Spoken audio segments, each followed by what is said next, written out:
नमस्कार साथियों, स्वागत करता हूं आप सभी को आपके अपने YouTube चैनल प्रिपरेशन साथी पे। आज है हमारे पास रिस्पायरेशन का नेक्स्ट टॉपिक, जिसमें हम पढ़ेंगे एक्सहालेशन के मैकेनिज्म को। पिछले क्लास में इनहालेशन का मैकेनिज्म यानी हम सांस कैसे लेते हैं ये सारा कुछ पढ़ चुके थे।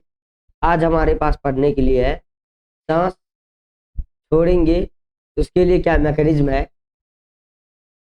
यानी उच्छ्वास जिसको कहते हैं, उच्छ्वास में भाग लेने वाले मसल। तो चलिए शुरू करते हैं। आज क्या पढ़ने के लिए है, एक्सहालेशन। तो जिसमें हम बताए हुए हैं वह प्रक्रिया जिसके द्वारा हम लोग सांस बाहर छोड़ते हैं एक्सहालेशन कहलाता है। तो सांस का बाहर छोड़ना या CO2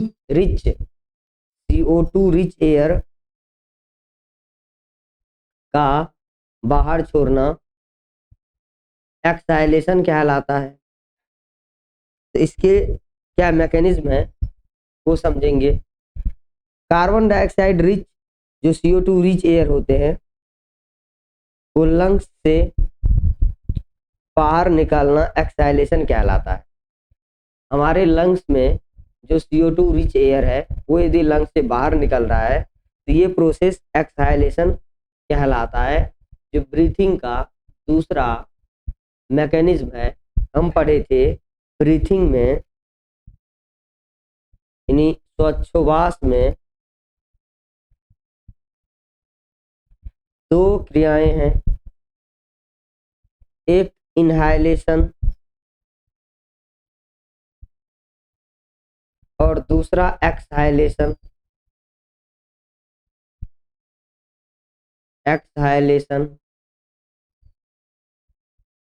इनहालेशन में पढ़े O2 रिच एयर का अंदर लेना और एक्सहालेशन कार्बन डाइऑक्साइड रिच एयर को बाहर छोड़ना। तो सांस का बाहर छोड़ना सिंपली हम बोल सकते हैं एक्सहालेशन कहलाता है। तो एक्सहालेशन के लिए क्या मैकेनिज्म है, जैसे कि इनहालेशन में हम लोग पढ़े थे कि हमारे बॉडी यानी लंग्स के नीचे जो एक फ्रेमिक मसल है जिसको डायफ्राम कहते हैं। तो डायफ्राम जब कॉन्ट्रैक्ट करता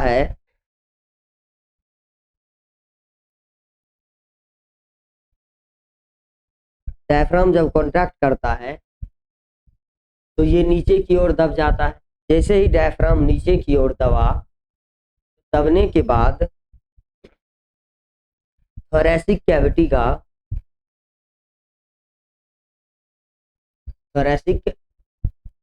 का स्पेस बढ़ जाता है। जब थोरैसिक कैविटी का स्पेस बढ़ता है और इसके साथ जो रिब्स में मसल्स है external intercostal muscles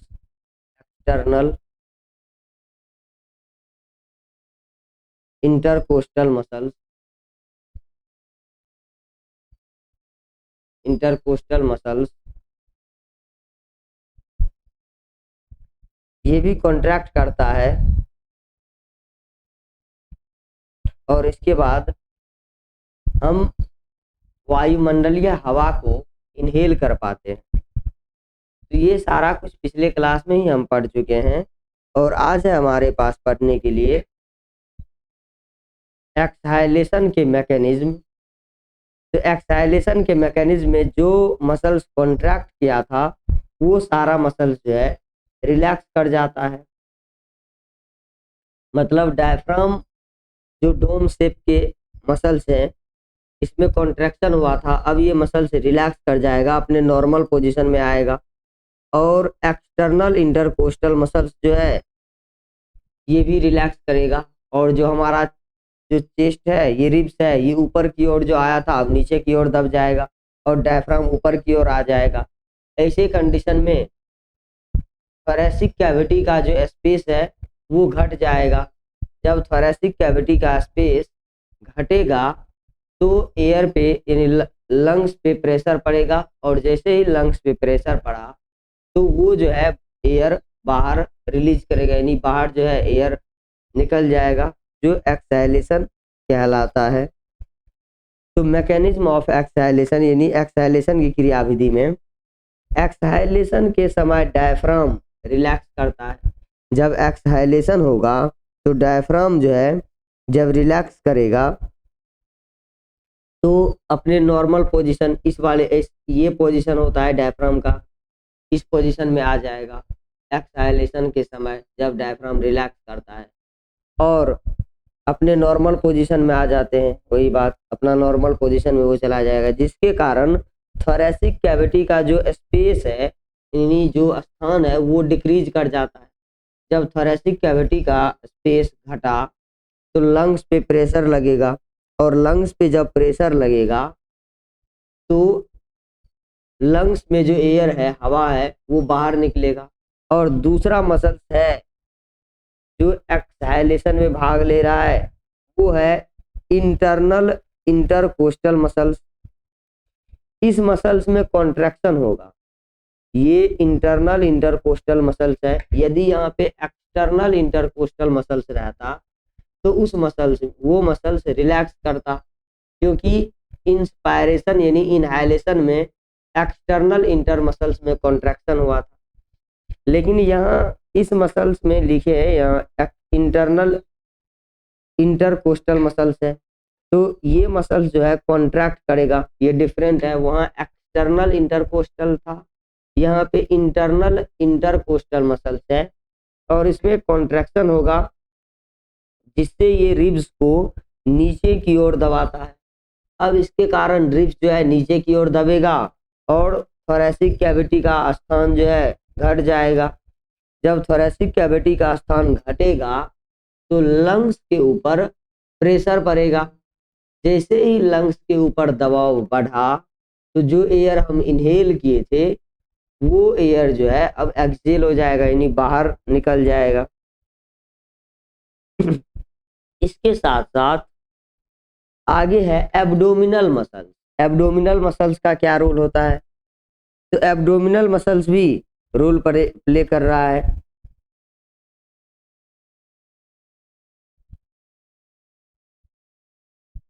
abdominal muscles एक्सहालेशन के समय ये मसल्स कॉन्ट्रैक्ट करता है, जो डायफ्राम को ऊपर की ओर दबाता है।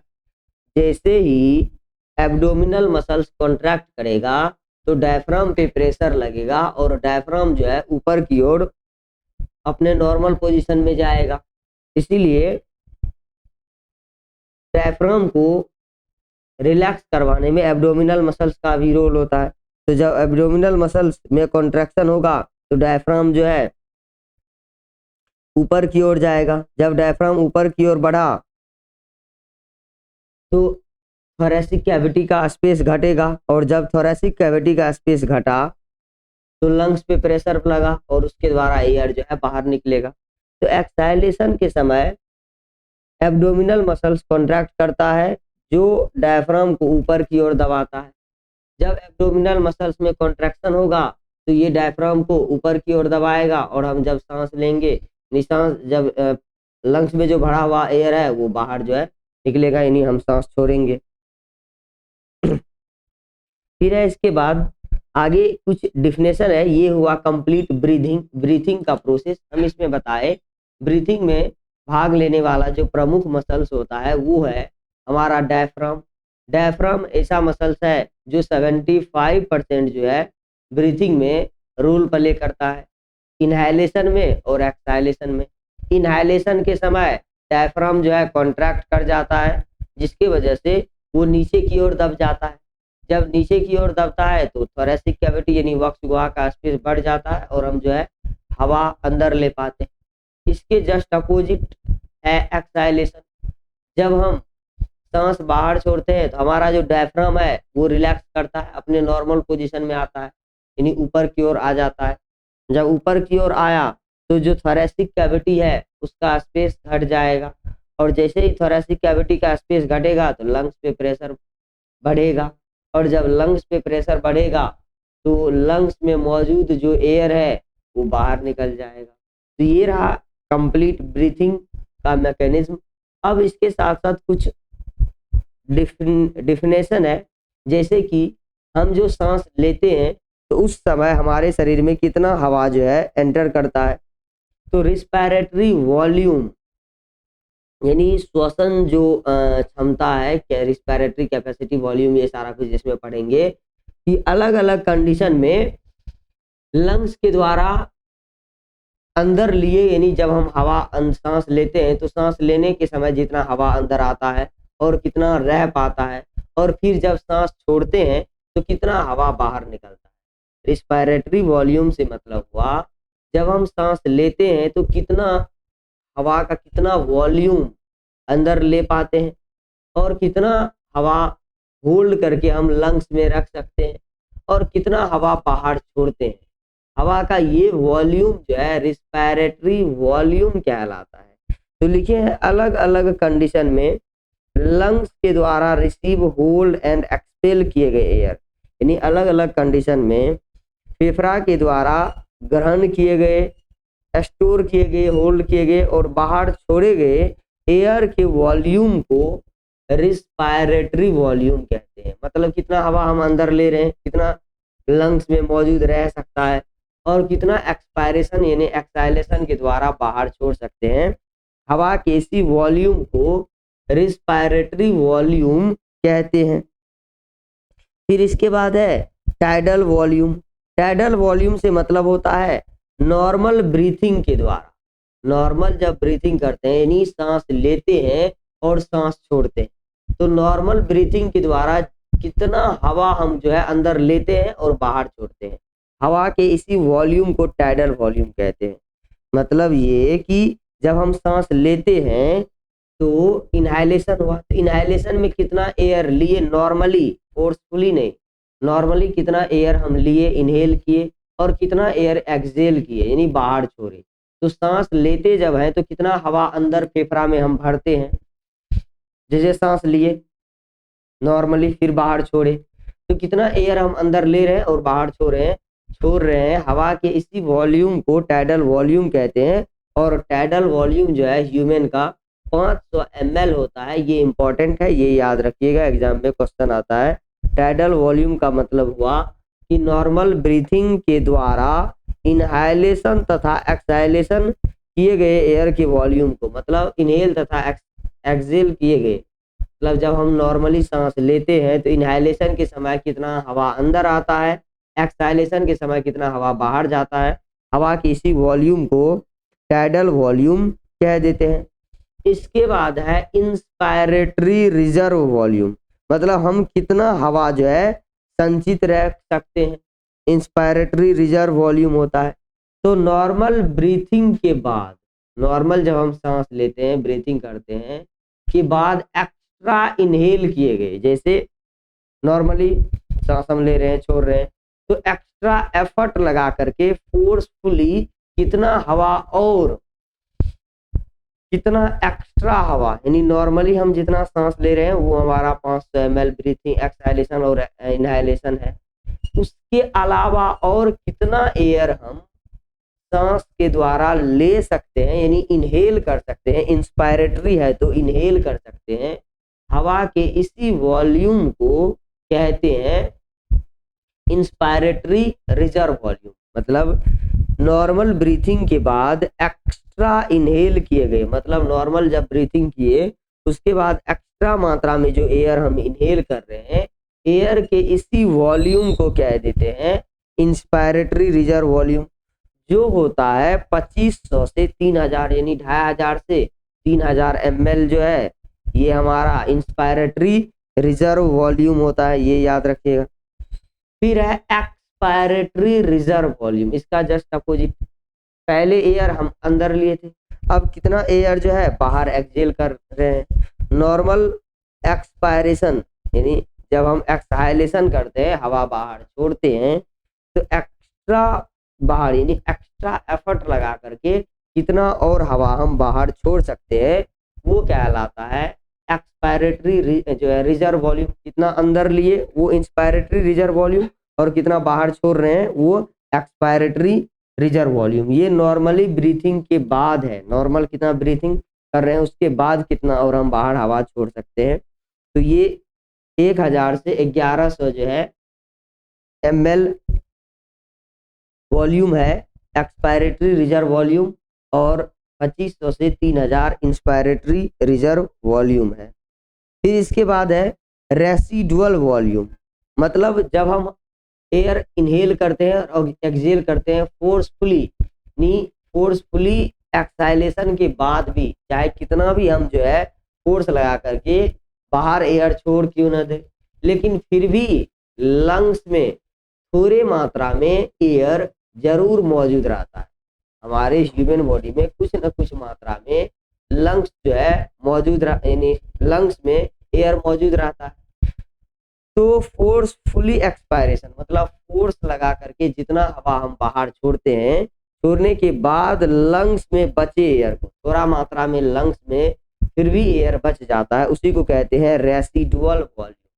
मतलब सांस छोड़ने के बाद, फोर्सफुली सांस छोड़ने के बाद, नॉर्मल ब्रीथिंग किए उसके बाद फोर्सफुली भी सांस जब छोड़े, उसके बाद हमारे लंग्स में कितना एयर बच जाता है, एयर के इसी वॉल्यूम को रेसिडुअल वॉल्यूम कहते हैं। तो मतलब हमारे लंग्स में 1100 से 1200 ml जो है एयर बच जाता है, जो रेसिडुअल वॉल्यूम कहलाता है। फिर इसके बाद है इंस्पायरेटरी कैपेसिटी, जब 2 या 2 से अधिक वॉल्यूम को हम कंबाइन कर देंगे, जोड़ देंगे, तो वो कहलाएगा कैपेसिटी। जब 2 या 2 से अधिक रिस्पायरेटरी वॉल्यूम को जोड़ दिया जाता है, कंबाइन कर दिया जाता है, इसी को कहते हैं रिस्पायरेटरी वॉल्यूम। तो रिस्पायरेटरी वॉल्यूम में पहला है इंस्पायरेटरी वॉल्यूम। इंस्पायरेटरी वॉल्यूम का मतलब क्या, नॉर्मल एक्सपायरेशन के बाद, जब नॉर्मली हम जो है सांस छोड़े, नॉर्मल एक्सपायरेशन के बाद इनहेल किए गए एयर का टोटल वॉल्यूम, यानी नॉर्मल एक्सपायरेशन के बाद जितना एयर हम फिर से इनहेल कर पाएंगे, तो एयर के इन्हीं वॉल्यूम को कह देते हैं टोटल, यानी टोटल वॉल्यूम को कहते हैं इंस्पायरेटरी कैपेसिटी। तो IC बराबर होता है टाइडल वॉल्यूम और जो है इंस्पायरेटरी रिजर्व वॉल्यूम, यानी टाइडल वॉल्यूम और इंस्पायरेटरी रिजर्व वॉल्यूम को यदि हम जोड़ देंगे तो वो कहलाएगा इंस्पायरेटरी कैपेसिटी, यानी टाइडल वॉल्यूम को और इंस्पायरेटरी रिजर्व वॉल्यूम को ऐड करने से जो निकलेगा एयर का वॉल्यूम, वो कहलाएगा इंस्पायरेटरी कैपेसिटी। अब है एक्सपायरेटरी कैपेसिटी, नॉर्मल इनहाइलेशन के बाद, नॉर्मली जितना एयर इनहेल किए के बाद एक्सहाइलेशन द्वारा छोड़े गए, तो एक्सहाइलेशन के द्वारा जब हम एयर छोड़ेंगे तो छोड़े गए एयर को कहते हैं, जो एयर का वॉल्यूम होगा, यानी छोड़े गए एयर को कह देते हैं एक्सपायरेटरी कैपेसिटी, यानी कितना एयर हम जो है नॉर्मली इनहाइलेशन के बाद बाहर छोड़ सकते हैं। तो ये हो जाता है EC बराबर tidal volume plus inspiratory reserve volume.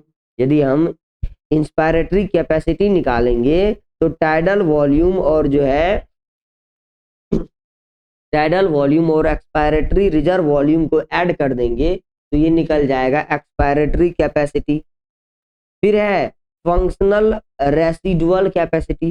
Functional residual capacity से होता है नॉर्मल एक्सपायरेशन के बाद लंग्स में बचे एयर को, यानी नॉर्मली जो हम एक्सहाइलेशन करेंगे, तो नॉर्मली एक्सहाइलेशन के बाद हमारे लंग्स में कितना एयर बच रहा, यानी बचे एयर के अमाउंट, ये कहलाता है फंक्शनल रेसिडुअल कैपेसिटी। लंग्स में जितना एयर रखने का जो कैपेसिटी होगा नॉर्मल एक्सपायरेशन के बाद, यानी नॉर्मली जितना हम सांस छोड़ते हैं उसके बाद हमारे लंग्स में कितना एयर होल्ड करने का कैपेसिटी है, वो कहलाता है फंक्शनल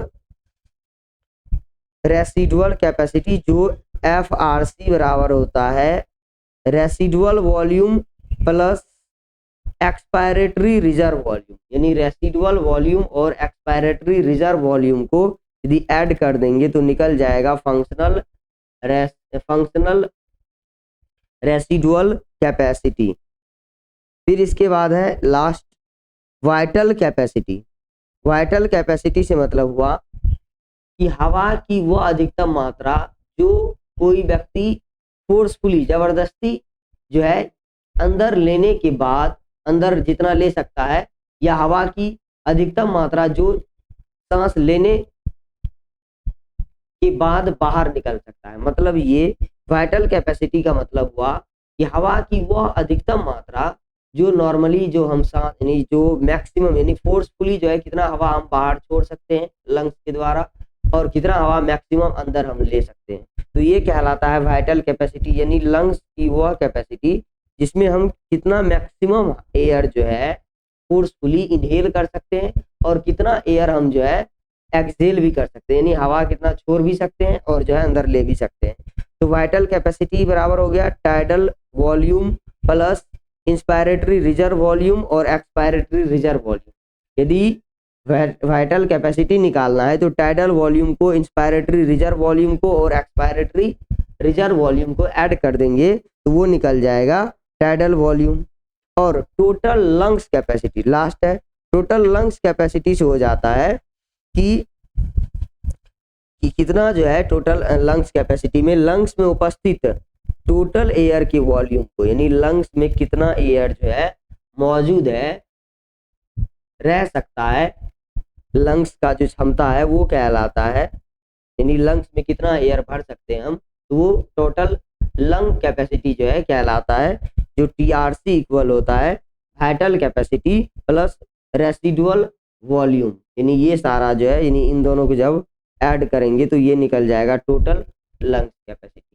तो ये हो गया कुछ डिफिनेशन था यानी इनहाइलेशन और एक्सहाइलेशन के बाद, यानी मैकेनिज्म और ब्रीथिंग के बाद। और इसके बाद हमें पढ़ने के लिए है, हम लोग पढ़ेंगे गैस एक्सचेंज, जो नेक्स्ट टॉपिक होगा हमारा। आज के लिए बस इतना ही रखते हैं, मिलते हैं अगले क्लास में। यदि आप लोगों को वीडियो पसंद आया है तो लाइक और सब्सक्राइब जरूर करें।